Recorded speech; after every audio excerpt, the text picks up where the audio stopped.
Normal ಆಗಿ ಒಂದು birthday ಅಂತ ಬಂದಾಗ ಏನಾಗುತ್ತೆ, ಮನೆ ಹತ್ರ ಎಲ್ಲರೂ ಸ್ನೇಹಿತರು ಸೇರ್ತಾರೆ, ತುಂಬ ಜನ, ಅದು ಹೋಗ್ತಾ ಹೋಗ್ತಾ ವರ್ಷಗಟ್ಟಲೆ ಜನ ಜಾಸ್ತಿ ಆಗ್ತಾನೆ ಇದ್ರೆ ಹೊರತು ಕಮ್ಮಿ ಅಲ್ಲ, ಅದು ಖುಷಿಯಾಗಿ ಒಂದು ಆಶೀರ್ವಾದ ಅಂತ ಅನ್ಕೋತೀನಿ. ಬಟ್ ಈ ವಿಚಾರ ಏನಕ್ಕೆ ಹೇಳಕ್ಕೆ ಬಂದೆ ಅಂದರೆ, ಲಾಸ್ಟ್ ಇಯರ್ ಇದೇ ಥರ ವಾಪಸ್ ಸೇರಿದಾಗ ಆಲ್ಮೋಸ್ಟ್ ಅರೌಂಡ್ ಗೊತ್ತಿಲ್ಲ ಅರೌಂಡ್ 26,000 ಆಡ್ ಪೀಪಲ್, 34,000 ಏನೋ ಆಗೋಗಿದ್ರು ಲಾಸ್ಟ್ ಟೈಮ್ ಬರ್ತಾ. ಅದು ಕ್ಯೂ ಹೋಗ್ತಾ ಹೋಗ್ತಾ ತುಂಬ ಜಾಸ್ತಿ ಆಗಿ ಇನ್ನೊಂದು ಬ್ಯಾರಿಕೇಡ್ ಹೊರದು ತೊಂದರೆಗಳಾಗಿ ತುಂಬ ಗೊಂದಲಗಳಾಯಿತು ಮನೆ ಹತ್ರ. ಆ್ಯಂಡ್ ನಮ್ಮ ಮನೆ JP ನಗರದಲ್ಲಿ ಭಾಳ ಒಂದು ನ್ಯಾರೋ ರೋಡಲ್ಲಿ ನಮ್ಮ ತಂದೆ ಕಟ್ಟಿದಂಥ ಒಂದು ಮನೆ. ಅದು ಬಹಳ ವಿಶಾಲವಾದಂಥ ರೋಡ್ ಅಲ್ಲ. ಅದು ಇಷ್ಟು ವರ್ಷ ಏನೋ ಒಂದು ನಡ್ಕೊಂಡು ಬಂದ್ಬಿಡ್ತು. ಬಟ್ ಈಗ ಪೊಲೀಸ್ ನನ್ನ ಸಿಬ್ಬಂದಿ, ನನ್ನ ಸ್ನೇಹಿತರು ಬಂದು ರಿಕ್ವೆಸ್ಟ್ ಮಾಡ್ಕೊಂಡಿದ್ದು, ನಮ್ಮ ಮನೆ ಅಕ್ಕಪಕ್ಕದಲ್ಲಿ ನನ್ನ ಸ್ನೇಹಿತರೆಲ್ಲ ರಿಕ್ವೆಸ್ಟ್ ಮಾಡ್ಕೊಂಡಿದ್ದು, ಏನಾರ ಮಾಡೋಕ್ಕಾದ್ರೆ ದಯವಿಟ್ಟು ಬೇರೆ ಕಡೆ ಮಾಡಿ, ಮನೆ ಹತ್ರ ಬೇಡಿ ಅಂತ. ಸೊ ಎಲ್ಲಿಗೆ ಅಂದರೆ, ಒಂದು ಕೆಲವು ವರ್ಷಗಳ ಹಿಂದೆ ನಾನು ಈ ಹೂವು ಕೇಕ್ಸ್ ಅನ್ನೋದೇನಿದೆ ಅದೆಲ್ಲ ಕಟ್ ಮಾಡೋದಕ್ಕೋಸ್ಕರ ನಾನು ಮಾಡಲ್ಲ ಅಂತ ಅಂದಾಗ ಮನೆ ಹತ್ರ ತುಂಬ ಗಲಾಟೆಗಳಾಗಿತ್ತು. ಆ ಗಲಾಟೆ ಮತ್ತೆ ಆಗೋದು ಬೇಡ. ನಾನು ಚಿತ್ರರಂಗಕ್ಕೆ ಸೇರ್ಪಡೆ ಆದಾಗ ಆಲ್ಮೋಸ್ಟ್ 96, ಬಟ್ ನನ್ನ ಸೆಲೆಬ್ರೇಷನ್ ಅಂತ ಏನಿತ್ತು ಒಂದು ಹೆಸರು ಮಾಡಿ ಬರಬೇಕಾದ್ರೆ 2003, 2004 ಹತ್ರ ಸ್ಲೋ ಆಗಿ ಬರ್ತ್ಡೇ ಸ್ಟಾರ್ಟ್ ಆಯಿತು. ಆವಾಗ ನನ್ನ ಮನೆ ಅಕ್ಕಪಕ್ಕದ ಇದ್ದಂಥ ನನ್ನ ಎಲ್ಲ ಸ್ನೇಹಿತರು, ನೇಬರ್ಸ್ ಎಲ್ಲರೂ ಬಹಳ ಕಿರಿಯರಾಗಿದ್ದರು. ಈಗ ಎಲ್ಲರಿಗೂ ತುಂಬ ವಯಸ್ಸಾಗಿದೆ ಅಲ್ಲಿ. ಸೊ ಎಲ್ಲರ ರಿಕ್ವೆಸ್ಟ್ ಏನಂದರೆ, ಯಾರಿಗೂ ತೊಂದರೆ ಬೇಡಿ ಅಂತ. ಆ್ಯಂಡ್ ನನ್ನಿಂದ ಯಾರಿಗೂ ತೊಂದರೆ ಆಗೋದು ಮೊದಲನೇದಾಗಿ ಇಷ್ಟ ಇಲ್ಲ, ಬಟ್ ಸ್ನೇಹಿತರಿಗೆ ಸಿಗಬೇಕು ಅನ್ನೋದೊಂದು ಆಸೆ ಇದೆ. ಈ ಮೂಲಕ ಮಾಧ್ಯಮ ಸ್ನೇಹಿತರ ನಿಮ್ಮ ಮೂಲಕ ನಾನೆಲ್ಲ ಬೇರೆ ಬೇರೆ ಊರುಗಳಿಂದ ಬರುವಂಥ ನನ್ನ ಸ್ನೇಹಿತರಿಗೆ ರಿಕ್ವೆಸ್ಟ್ ಮಾಡ್ಕೋತಾ ಇದ್ದೀನಿ, ಮನೆ ಹತ್ರ ಬೇಡಿ. ನಾವು ಏನು ಗ್ರೌಂಡ್ ಅದು, ಈ ಟೆಲಿಫೋನ್ ಎಕ್ಸ್ಚೇಂಜ್ ಎದುರುಗಡೆ MES ಗ್ರೌಂಡ್ ಅಂತ ಇದೆ ಜಯನಗರದಲ್ಲಿ. ಸೊ ನಮ್ಮ MLA ಸ್ನೇಹಿತರು ರಾಮಮೂರ್ತಿ ಅವರು, ಅವರ ಸಹಕಾರ, ಅವರ ಒಂದು ಸಪೋರ್ಟಿಂದ ಆ ಗ್ರೌಂಡಲ್ಲಿ ಬಹಳ ಚೆನ್ನಾಗಿ ಏರ್ಪಾಡು ಮಾಡಿಕೊಟ್ಟಿದ್ದಾರೆ. ಅಲ್ಲೂ ಒಂದು ಪ್ರಾಬ್ಲಮ್ಮು ಏನು ಅಂತಂದರೆ, ನಮಗೆ ವಾಪಸ್ ಬಂದಿದ್ದು ಇಷ್ಟು ಹೊತ್ತು ಮಾತ್ರ ಇರಬೇಕು, ಅಲ್ಲಿಂದ ಮೇಲೆ ನಮಗೆ ಕ್ರೌಡ್ ಕಂಟ್ರೋಲ್ ಮಾಡೋಕ್ಕಾಗಲ್ಲ, ಬೇರೆಯವ್ರಿಗೆ ತೊಂದರೆ ಆಗುತ್ತೆ ಅಂತ. ಸೊ ಈಗ ನನಗೆ JP ನಗರದಿಂದ ಜಯನಗರಕ್ಕೆ ಬಂದು ನಾನು ಜಯನಗರ ಸ್ನೇಹಿತರು ನನ್ನನ್ನು ಬೈಕೊಳ್ಳೋದು ಬೇಡ, ನಿಮ್ಮದು ಏರಿಯಾ ಓಕೆ ಇತ್ತಲ್ಲ, ನಮ್ಮ ಏರಿಯಾಕ್ಕೆ ಹಾಳು ಮಾಡಿದ್ರಿ ಅಂತ. ಸೊ ಅಲ್ಲೂ ಒಂದು ಲಿಮಿಟೆಡ್ ಟೈಮಿಂಗ್ ಕೊಟ್ಟಿದ್ದಾರೆ ನನಗೆ. ಸೊ ಬಹುಶಃ ಅರೌಂಡ್ 10 o'clock, 10 to 11:30, 12ವರೆಗೆ ನಮಗೆ ಟೈಮ್ ಕೊಟ್ಟಿದ್ದಾರೆ ಅಲ್ಲಿ. ಸೊ ಈ ಮಧ್ಯೆ ಯಾವ್ಯಾವ ಊರಿಂದ ನನ್ನ ಎಲ್ಲ ಸ್ನೇಹಿತರು ಯಾರ್ಯಾರು ಬರ್ತಿರೋ, ಖಂಡಿತವಾಗ್ಲೂ ನಾನು ಅಲ್ಲಿ ನಿಮ್ಮನ್ನು ಭೇಟಿ ಮಾಡೋಕ್ಕೆ ಇಷ್ಟಪಡ್ತೀನಿ. ನನಗೂ ತುಂಬ ಆಸೆ ಇದೆ ನಿಮ್ಮನ್ನು ಭೇಟಿ ಮಾಡಬೇಕು ಅಂತ. ಹಾಗಂತ ಇದೇನೋ ಬರ್ತ್ಡೇ ಅಂದ ತಕ್ಷಣ ಭಾಳ ದೊಡ್ಡ ಸಂಭ್ರಮ, ಏನೋ ನಾವು ಉಪಕಾರ ಮಾಡ್ತಾ ಇದ್ದೀವಿ ಅಂತ ಅನ್ಕೊಳಕ್ಕೆ ಹೋಗ್ಬೇಡಿ. ಇದು ನೀವುಗಳು ಬೇರೆ ಬೇರೆ ಊರಿಂದ ಬಂದು ನಮ್ಮನ್ನು ಭೇಟಿ ಮಾಡುವಂಥ, ನಮ್ಮ ಮೇಲೆ ತೋರಿಸುವಂಥ ಉಪಕಾರ ಇರ್ಬೋದು ಹಾಗೂ ಪ್ರೀತಿ ಇರ್ಬೋದು. ಇದಕ್ಕೆ ಇಷ್ಟಂತೂ ನಡೆದಿದೆ. ಒಂದಂತೂ ಸತ್ಯ, ಇದು ಆದ್ಮೇಲೂ ನನಗೆ ಗೊತ್ತಿರೋ ಹಾಗೆ ಮನೆ ಹತ್ರ ಇನ್ನೂ ಕೆಲವು ಸೇರ್ಕೊಳ್ಬೋದು, ಗಲಾಟೆಗಳು ನಡಿಬೋದು. ದಯವಿಟ್ಟು ಬೈಕೊಳ್ಳೋಕೆ ಹೋಗಬೇಡಿ, ಅಲ್ಲಿ ಪರ್ಮಿಷನ್ ಇಲ್ಲ, ನಾನು ಭೇಟಿ ಮಾಡೋಕ್ಕಾಗಲ್ಲ ಅಲ್ಲಿ. ಇಷ್ಟು ನಾನು ಕರೆಕ್ಟಾಗಿ ಹೇಳಬಲ್ಲೆ. MES ಅಲ್ಲಿ ಕೂಡ ಒಂದು ಪ್ರೋಟೋಕಾಲಲ್ಲಿ ಏರ್ಪಾಡು ಮಾಡಿಸಿದ್ದಾರೆ, ಬಹಳ ಪ್ರೀತಿಯಿಂದ ಮಾಡಿಕೊಟ್ಟಿದ್ದಾರೆ ರಾಮಮೂರ್ತಿಯವರ ಜಾಗನ. ಸೊ ಅಲ್ಲಿ ನಾನು ಎಲ್ಲರಿಗೂ ಸಿಗ್ತೀನಿ. ಆ್ಯಂಡ್ ತುಂಬ ವರ್ಷಗಳ ನಂತರ ಮತ್ತೆ ಈಗ ಲಾಸ್ಟ್ ಇಯರಲ್ಲೂ ತುಂಬ ಜನ ಸೇರಿದ್ರಿ. ಆ ಟೈಮಲ್ಲಿ ನಾನು ಹೇಳೋಕ್ಕಾಗಿಲ್ಲ, ಒಂದು ಟ್ವೀಟ್ ಮೂಲಕ ಹೇಳಿದ್ದೆ. ಬಟ್ ಈಗ ಹೇಳ್ತಾ ಇದ್ದೀನಿ, ಬ್ಯಾರಿಕೇಡ್ ತುಂಬ ಹಿಂದೆ ಇರೋರಿಗೆ ಇದು ಗೊತ್ತಿಲ್ಲ.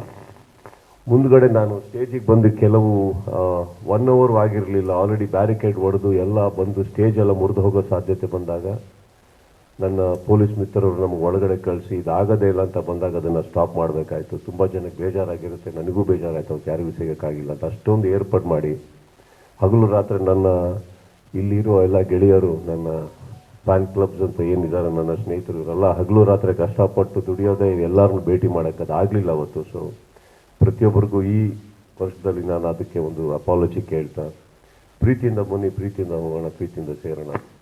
So I wanted to say this. MES ಗ್ರೌಂಡಲ್ಲಿ ಸಿಗ್ತೀನಿ ನಾವು, ಅಲ್ಲಿ 10 to 12 ಮಧ್ಯದಲ್ಲಿದೆ. ಸೊ ಏಕೆಂದ್ರೆ ರಾಮಮೂರ್ತಿ ಅವರ ಈ ಮೂಲಕ ನಾನು ನಿಮಗೂ ಕೂಡ ಧನ್ಯವಾದಗಳನ್ನ ಹೇಳ್ತಾ ಇದ್ದೀನಿ. ಸೊ ಇದು ನಾನು ಹೇಳಬೇಕಿತ್ತು ಇಷ್ಟಕ್ಕೆ. ಆ್ಯಂಡ್ ಈ ಮಧ್ಯದಲ್ಲಿ ಸುಮಾರು ಟೈಮಿಂದ ನಾನು ಯಾರಿಗೂ ಏನೂ ಸಿಗೋಕ್ಕಾಗಿಲ್ಲ.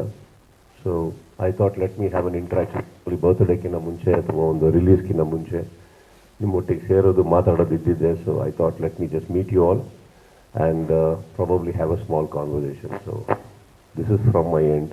ಸೊ ನಿಮ್ಮ ಕಡೆಯಿಂದ ಏನಾರು ಮಾತಾಡೋದಿದ್ರೆ ಸರಳವಾಗಿ ಮಾತಾಡ್ಬೋದು. ಎಲ್ಲರೂ ತಿಂಡಿ ಎಲ್ಲ ತಿಂದ್ರಿ ಅನ್ಕೋತೀನಿ. ಸರ್,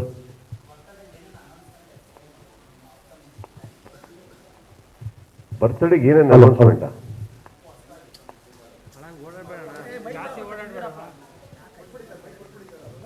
ಅದೇ ಸರ್, ಈಗ 28ರಿಂದ 29 ಕಾಲಿಡ್ತಾ ಇದ್ದೀನಿ ಮತ್ತೆ.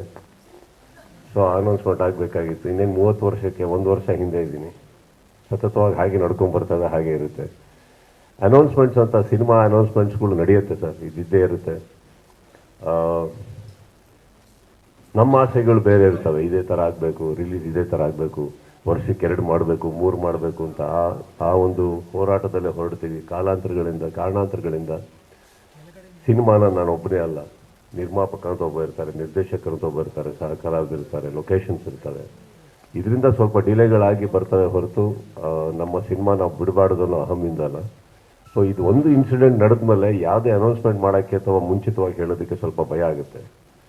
ಯಾಕಂದರೆ ಇತ್ತೀಚೆಗೆ ಆನ್ಲೈನಲ್ಲಿ ನೋಡ್ತಾ ಇದ್ರೆ ನನ್ನನ್ನು ಸಿನಿಮಾಕ್ಕಿಂತ ಕ್ರಿಕೆಟರ್ ಥರ ಟ್ರೀಟ್ ಮಾಡ್ತಾ ಇದ್ದಾರೆ ಎಲ್ಲರೂ. ಸೊ ಅಲ್ಲೂ ಹೇಳೋಕ್ಕೆ ಭಯ ಆಗ್ತಾ ಇದೆ ನನಗೆ.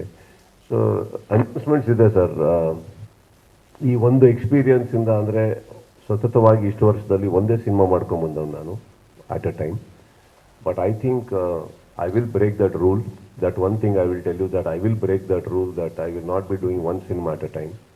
I might be doing 2 or 3 at a time depending on their schedules. ಅವಾಗೇನಾಗುತ್ತೆ, ಅಟ್ಲೀಸ್ಟ್ ಮಾರ್ಕೆಟಲ್ಲಿ ನಾವು ಸಿನಿಮಾಗಳು ಬರ್ತಾ ಇರ್ಬೋದು ಅನ್ನೋ ಒಂದು ಖುಷಿನೂ ಇರುತ್ತೆ. ಈ ಥರ ಮನೇಲಿ ಕೂತ್ಕೊಂಡು ಸುಮ್ಮನೆ ಕಾಲ ಕಳೆಯೋದು ಒಂದು ತಪ್ಪುತ್ತೆ.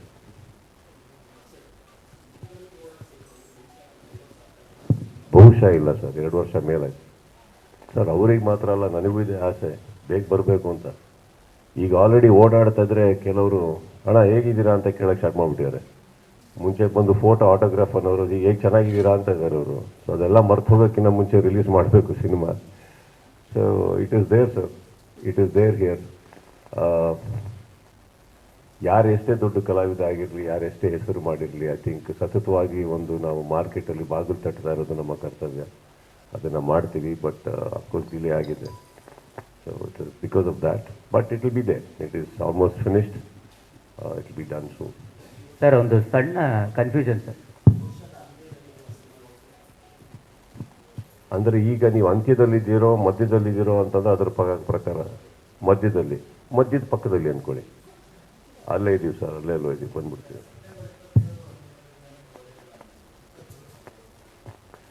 Chances are there sir. ಅಂದರೆ ಇವಾಗ ಕೆಲವು ವಿಚಾರಗಳು ನಾನು ಓಪನ್ ಆಗಿ ಮಾತಾಡಬಲ್ಲೆ, ಕೆಲವು ವಿಚಾರಗಳು ಕೆಲವುದಕ್ಕೆ ಸೇರ್ಪಡೆ ಆಗಿರೋದ್ರಿಂದ ಅಥವಾ ಸೊ ಐ ಥಿಂಕ್ ಹೇಳೋ ರೀತಿ, ಹೇಳೋ ಬಾಯಿಗಳು ಅಲ್ಲಿಂದ ಬಂದರೆ ಚಂದ ಅಂತ ನನ್ನ ಒಂದು ಅನಿಸಿಕೆ. ಯಾಕಂದರೆ ಇವತ್ತಿಗೆ ಪ್ರತಿಯೊಂದು ಕೂಡ ಒಂದು ಮಾರ್ಕೆಟಿಂಗ್ ಅಂತ ಹೇಳಬೇಕಾದ್ರೆ ಇಲ್ಲಿ ಕುತ್ಕೊಂಡ್ಬಿಟ್ಟು ನಾನು ಪಟ್ಟಂತ ಏನಾದ್ರು ಒಂದು ವಿಚಾರ ಕೊಡೋಕ್ಕೂ, ಹೇಳೋ ರೀತಿಯಲ್ಲಿ ಹೇಳೋಕ್ಕೂ, ಹೇಳೋಕ್ಕೂ ವ್ಯತ್ಯಾಸ ಇದೆ. ಸೊ ಅದು ಅಲ್ಲಿಂದ ಬಂದರೆ ಚಂದ. ಬಟ್ ನೀವು ಹೇಳಿದ ಸತ್ಯ ನಾವು ನೋಡಿದ್ದೀವಿ. ಆ್ಯಂಡ್ ಅದನ್ನು ಸಂಪೂರ್ಣವಾಗಿ ಸುಳ್ಳು ಅಂತ ನಾನು ಹೇಳೋಕ್ಕೆ ಹೋಗಲ್ಲ. ಬಟ್ ಐ ಥಿಂಕ್ ಅದಕ್ಕೊಂದು ಡೆಕೋರಮ್ ಅಂತ ಇದೆ, ಅದಕ್ಕೊಂದು ಕನ್ಫರ್ಮೇಷನ್ ಅಂತ ಇದೆ. ಬರೋ ರೀತಿಯಲ್ಲಿ ಬಂದರೆ ಇಟ್ ವಿಲ್ ಬಿ ಬೆಟರ್.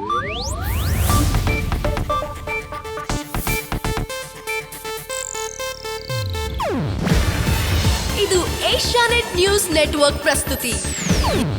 ನೀವು ನೋಡ್ತಿದ್ದೀರಾ ಏಷ್ಯಾನೆಟ್ ಸುವರ್ಣ ನ್ಯೂಸ್.